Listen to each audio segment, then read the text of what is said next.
哦，有没有机会呢？有机会了，这个球应该会击安打。也要考量是陈晨威的脚程啊，进垒的位置比较高啊，所以陈晨威选择做攻击。那如果是安打的话，那就是今天乐天团队第一支非常打。还没出来啊，失误。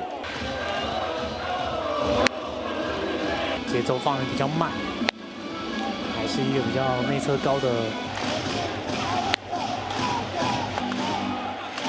好，四坏球保送。哦，这个球有机会哦，落地是一支安打。那二垒上的跑者郭天信是要直接传本垒啊，没办法碰到。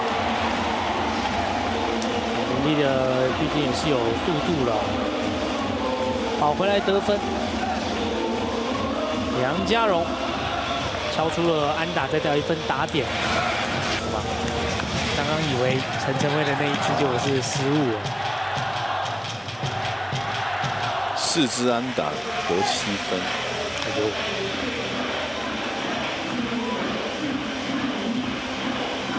这个中间方向安打，那郭天信是感觉蛮有把握的，就是想要尝试去抓二垒上的跑者。